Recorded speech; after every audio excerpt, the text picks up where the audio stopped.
والسلام على رسول الله وعلى آله وصحبه ومن والاه. When we were studying Arabic many years ago, the very fundamentals, the nahwa, the sarf, the morphology and grammar and syntax, etc. We had this student in our class and we were learning sarf. And sarf you have to continuously repeat, like just continuously repeat. In Urdu what they call gardans, and in English what's called conjugating verbs. So like that you have to. So we had this student in class. Frankly, we used to go head to head. Him and I, he didn't really learn his lesson. But when he used to recite it to the teacher the next day, he used to recite it with such conviction, the teacher used to start asking himself, does he know it? Does he not know it? Or am I confused? This is how much conviction he used to. So when he stood up right now, I forgot, it's been 8 rak'ahs? You guys don't know yourselves? Yeah. I'm just kidding. So do we have somebody ready for i'tikaf, inshallah? Yeah. We do? Yeah. Oh, we just saved us like 10 minutes, mashallah, tabarakallah. We do, can we kindly ask who or? He's here, he's ready, inshallah? Alhamdulillahi Rabbil Alameen. May Allah subhanahu wa ta'ala reward him. Reward him immensely on behalf of all of us as well, reward him. So in the concluding verse of Surah An-Nas, min al-jinnati wan-nas, back to the discussion on Surah Al-Falaq and Surah An-Nas. In the concluding verses, Allah subhanahu wa ta'ala speaks about the shayateen. The shayateen from amongst the jinn, we understand. Then the shayateen from amongst the ins. Now these are two enemies. And to deal with these enemies accordingly, Allah subhanahu wa ta'ala teaches us in the Holy Quran. There are verses in the Holy Quran, Ibn Kathir rahimahullah, in the preface of his tafsir, it's a masterpiece.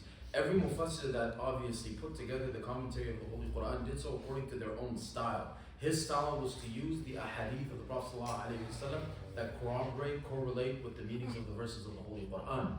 Anyways, in the preface of his tafsir, it's called Tafsir Ibn Kathir, it's also called Tafsir al-Azim or Tafsir Quran al-Azim, something like that, in 4 volumes in Arabic.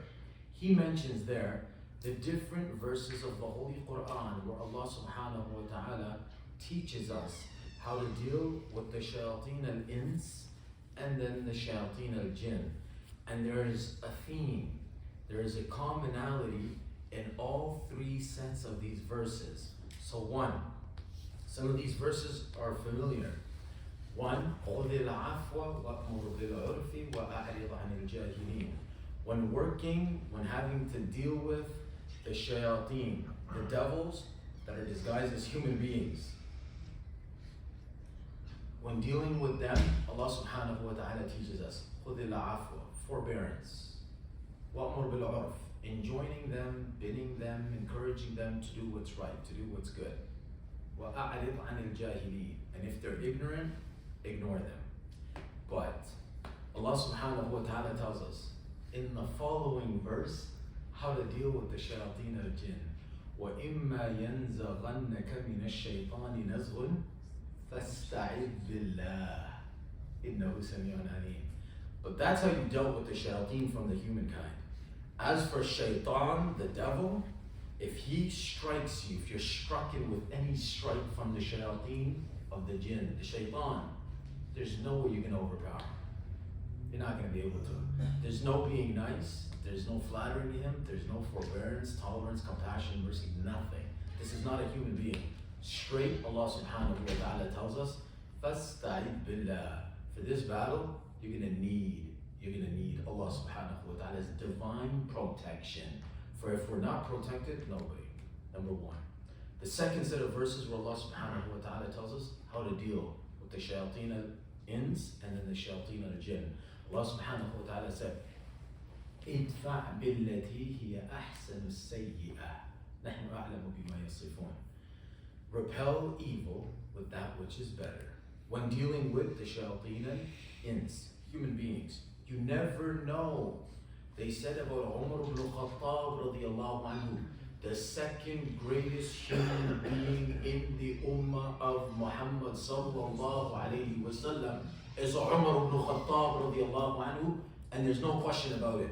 Umar ibn Khattab is the greatest human in this ummah. The Prophet alayhi wa sallam, the Prophet of this ummah. Abu Bakr radiyallahu anhu is 1, Umar ibn Khattab is 2. You know what they said about this man? They said He is the son of Khattab. They said Khattab, his dad, Khattab's donkey would become a Muslim, but his son Umar would never do so. Hey, little did they know.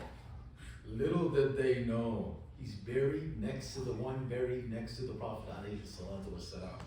That's how you deal with shayateen and ins. I mean, he became the greatest, one of the greatest of all time. Immediately after this, Allah subhanahu wa ta'ala says in the second set of verses, now how to deal with the shayateen al-jinn. وَقُلْ رَبِّي أَعُوذُ بِكَ مِنْ هَمَزَاتِ الشَّيَاطِينِ وَأَعُوذُ بِكَ رَبِّي أَن يَحْضُرُونَ. Say, Allah subhanahu wa ta'ala orders us, say, O Allah, save me. I seek protection from the striking, from the stroking of shaitan, and that he should come to me. Allah subhanahu wa ta'ala teaches us there, repel evil with what is good, what is better. That's when you're dealing with the human being. But once shaitan gets into the picture, you're not going to win. Forget it. No compassion, no mercy, is إِنَّهُ لَكُمْ عَدُوٌّ مُبِينٌ. And then the third set of verses where Allah subhanahu wa ta'ala tells us a verse that's similar to the one that was previously mentioned. ادفع بالتي هي أحسن فإذا الذي بينك وبينه عداوة كأنه ولي حميم. Repel evil with that which is better.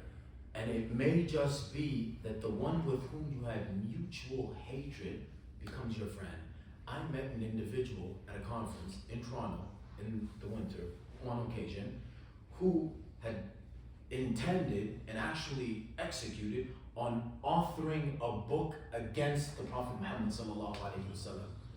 He did his own research and he asked those people. He said, this is not. Ultimately, he became a great Muslim. And now, just as he, like Umar bin Wahab and Safwan bin Umayyah, Umar bin Wahab said after he became a Muslim, everything that I've done in my life to try to annihilate or extinguish the light of Islam, I'll do now to help Islam grow.